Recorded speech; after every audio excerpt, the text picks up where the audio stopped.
So yun guys, update tayo. Nakabangga ako guys. Ito guys yung damage guys, oh. Basyo.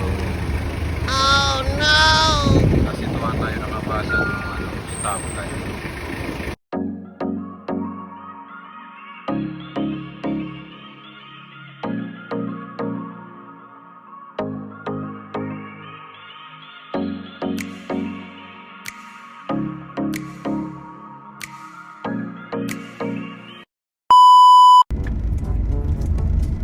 Yun, what's up? What's up? Kaya tayo guys. Loading ako ngayon guys. Today is Wednesday, Miyerkules, August 28. So may booking na ako guys. Sakto alas 10. Labas na tayo kasi window hours na. Ayan. Ang pick up bagong silangan to Santa Cruz, Maynila.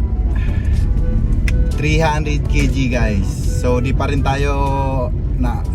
na-update guys yung pinasa natin na requirements para sa pagbalik natin sa 300 kg.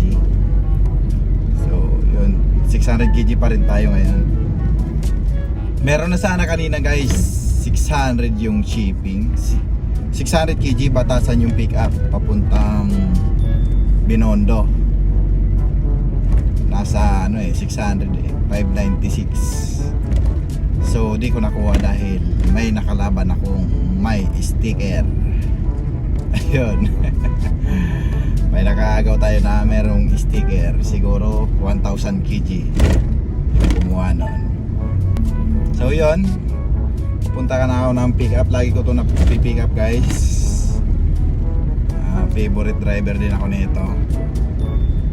So yun, sa halagang 452. Malaki yung diferensya no? Kung nakuha ko sana yung batasan to Binondo, nasa 600. Good siya pang single booking, 600 kg. So yun, naka-update lang ako guys. Malay mo may lumabas din 300 kg ulit. Kasi di ko to pwede sabayan ng 600 kg kasi medyo marami yon, mga milk tea supply, mga nakabox yun.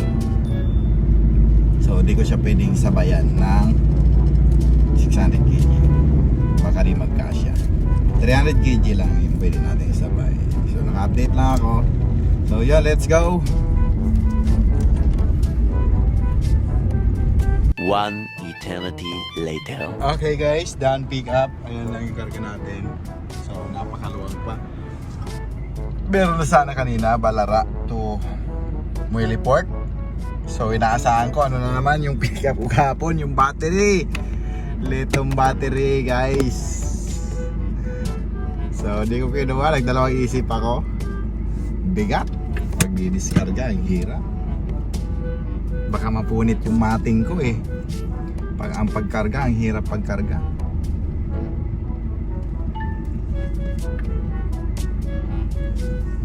So yun,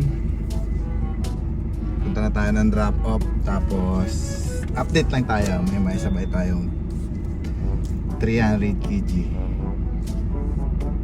So kahit siguro 600 kg pwede natin patusin.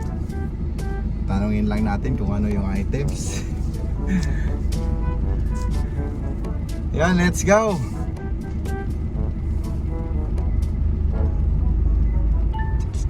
So yun guys, meron na tayong naisabay.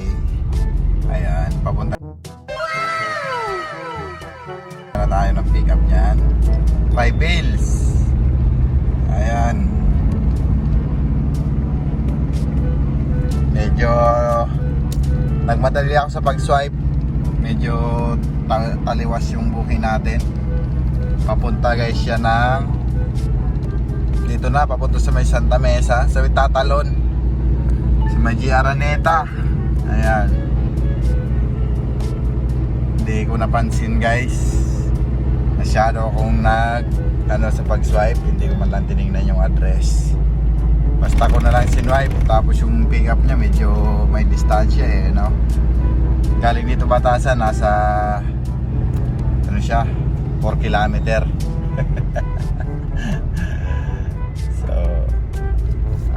ni cancel kasi masasama yung rating natin. Kaya tuloy ko na lang guys.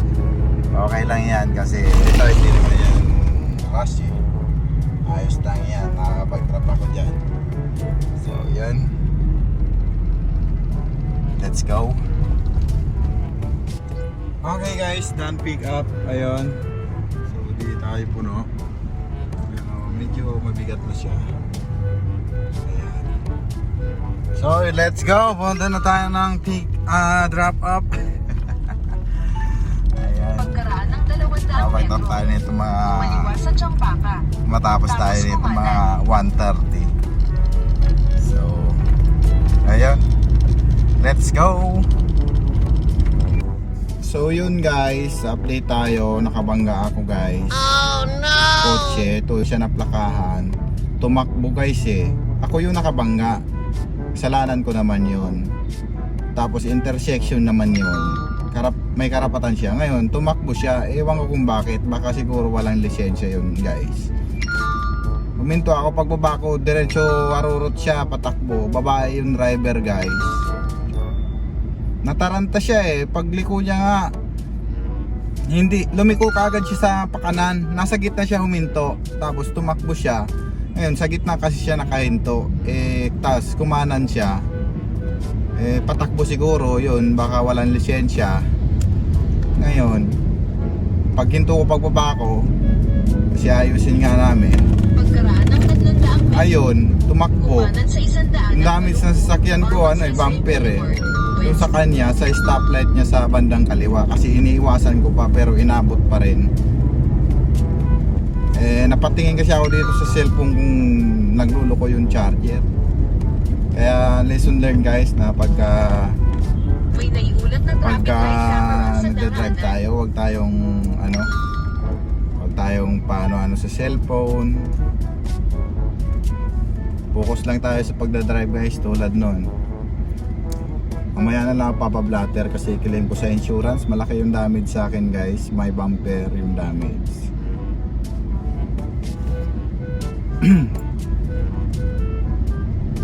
Yupi yung bumper ko eh.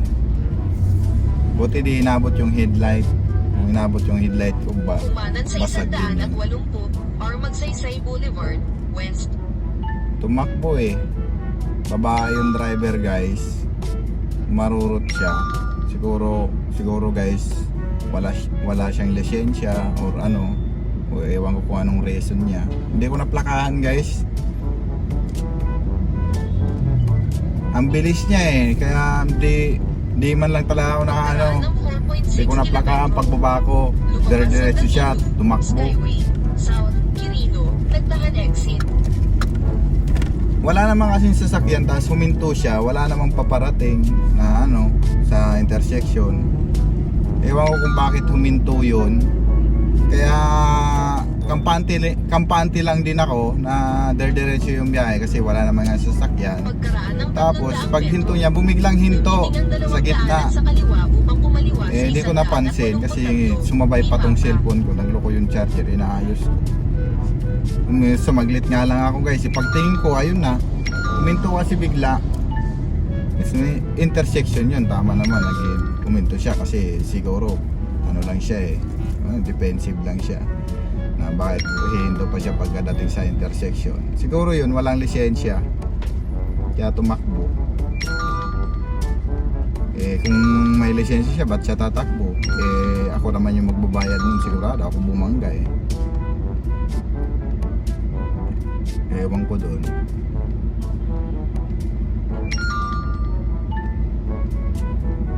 So yun guys, pagka nagde-drive tayo, huwag tayong ano ng cellphone, lalo pagka tuloy-tuloy yung ano natin takbo. Hindi natin kasi alam na baka biglang hinto yung nasa unahan natin, katulad nun bigla siyang hinto sa gitna eh. Actually ano yun, 4 lane. Tapos bigla siyang hinto sa gitna. Hindi ko alam kung didiretso siya or kakanan siya. Pero nung tumakbo siya, pakanan siya eh.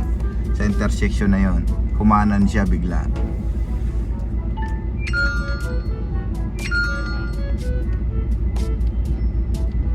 So yun, coding pa naman ako ngayon. Kung huminto siya, nag-usap kami at nagpa-blood nagpa-matter na lang, nagpaano na lang kami gawa ng police report. Claim naman ang insurance ko yon. May insurance naman ako. So yun guys, nakapag-drop na ako dito sa Santa Mesa. Santa Mesa na to guys eh, sa may Magsaysay Boulevard. So papunta na ako ng second drop. Ang layo natin for 4.4 km. So yun, let's go. Ito guys yung damage guys, oh. Basyo. Kasi tuwa tayo nakabasa ng stop tayo.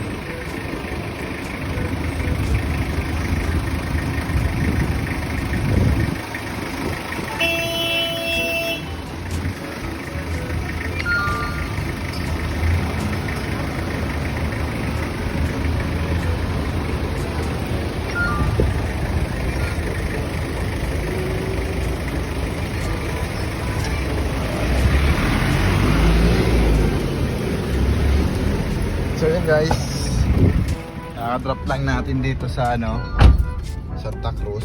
So antay na tayo ng booking pa uwi. Pwede tayo.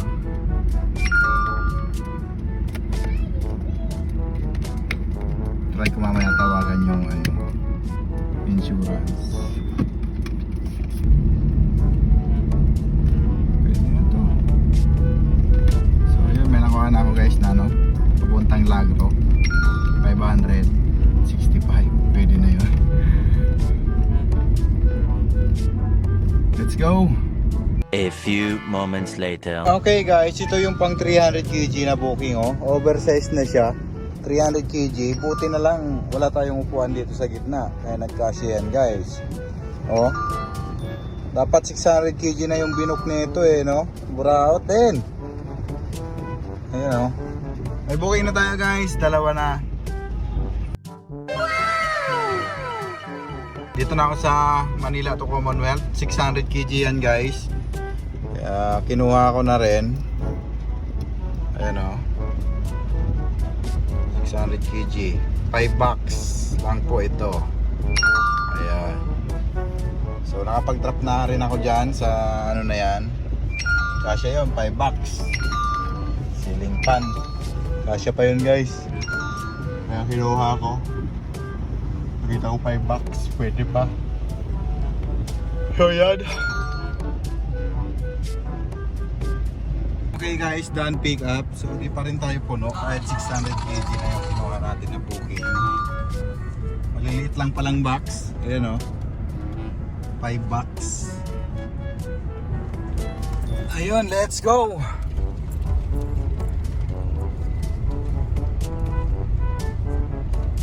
Mas kunti pa nga yung 600 kg kaysa dito sa nagbook ng 300 kg guys.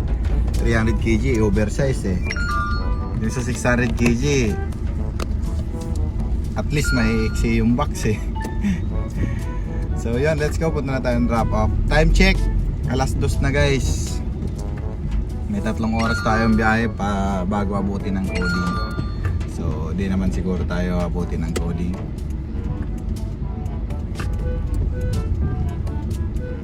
Ay sakto, parehas kaya po yung pick up guys. Di na ako lumayo. Parehas lang kaya po.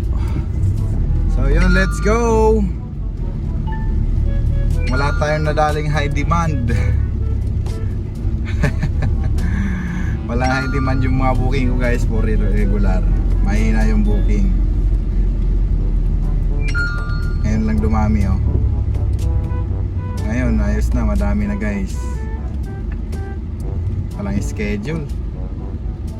May schedule sana, 300 kg, kasya pa. Isang 300 kg guys. Magaan lang tong karga ko. So yun, let's go. 1 hour later. Okay guys, time check. 2:46, nakapag-tap na tayo dito sa Commonwealth. Ayan, yung 5 bucks. So ito na lang. Punta na Lagro. So, let's go! 1 eternity later. Okay guys, wala na tayong laman. Diyan ako nag-drop oh. Mga gym equipment pala to guys. Tapos yung tauhan niya dito sa bahay na yan, mga babae.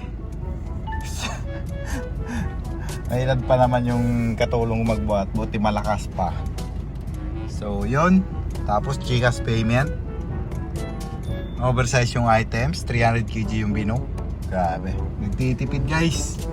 So yun, let's go. Tatawagan ko guys yung ano ko, insurance. Ano ako kung may babayaran ako kung sakaling magpagawa ko ng police report sa pag-claim.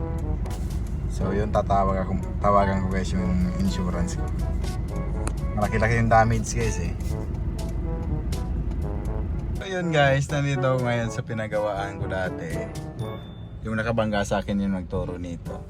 Ayun, kinanbas ko siya guys. Abot ng 7,000 kasi dalawang panel.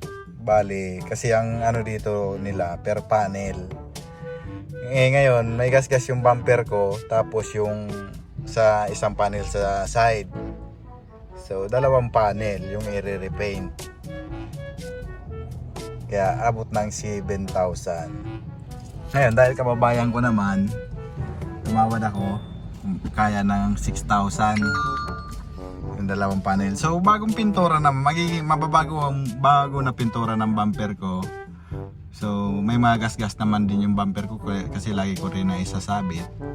So, pwede na yon 6,000.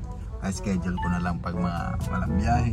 Tatawag na lang ako pag maganda yung panahon kasi isang araw kaya naman nilang tapusin to isang araw. Saka malapit lang sa akin guys kasi dito lang to sa Fairview. Dito lang to guys sa Fairview. Ito. FBC. Maganda sila guys gumawa.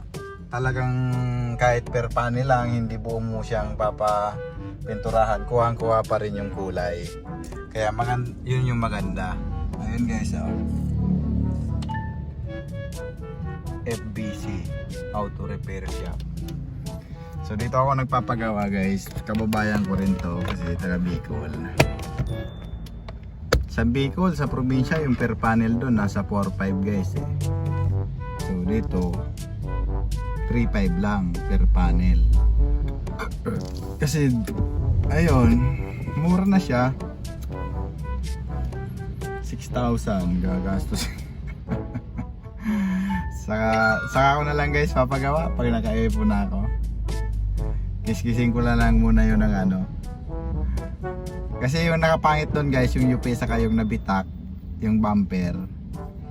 Mamasilyahin yun. Tapos yung isa ilalatero yung yero, yung na UP. So yun. 4 na guys, di na ako pwede, kukuha pa sana akong booking. Isang oras na lang. Kaya dito ako sa Fairview. Ito na ako tambay. Hanap na ako merienda. Merienda muna ako guys. So nakamagkano tayo ngayon? Nakamagkano ako guys? 1,700. Di sila akong 400. So may 1,300 tayo guys. Plus ano natin, tip ba ako? May tip ba ako guys kasi ayun, meron naman pa konti-konti, umabot siguro 50 pamerienda. So ayun guys, kwentuhan nga kami nung kababayan ko yung may-ari ng auto repair shop. Swerte ko daw kasi tumakbo yung nabangga. Ewan ko hindi naman ako tumakbo, minto nga ako sa gitna hindi ko tinabi. Ewan ko ba't tumakbo yun, siguro walang lisensya, natakot. Walang lisensya siguro siya. Babae. Pero posibleng wala siyang lisensya kasi estimate ko sa edad niya, nakita ko kasi yung mukha guys kasi nagbaba siya ng windshield. Nagbaba rin ako ng windshield. Nung bumaba na ako, ewan ko ba't nung bumaba na ako sa sasakyan, rumangkada na siya, tumakbo na. Pagbaba ako ng sasakyan, andun na sa unahan. Hindi ko nakita yung plaka, pero hindi ko naman kailangan kunin yung plaka kasi siya yung tumakbo wala naman, sagutin ko sana yon. Kung nangyari yun, mag-aayos sana kami sa pulis. Ngayon, i-covered ko siya ng insurance ko. Ako yung magpapagawa ng sasakyan niya. Sa sasakyan niya, pati sa sasakyan ko, para sa insurance. Kaso ang problema, tinatawagan ko ngayon yung insurance ko, hindi man sumasagot. Ang hirap pag kontakin yung mga ganyan kasi ang hirap din kahit may insurance ka, comprehensive. Ang hirap nila kontakin. Wala naman akong ano nito agent. Kung direct na to dun sa direct na to dun sa insurance. Ang hirap. Hindi tinatawagan ko, kanina pa ako tumatawag sa insurance, wala pero pilitin ko pa rin kontakin sa email kasi 6,000 magagastos ko guys, baka i-claim ko na lang, papagawa na lang ako affidavit. So yan,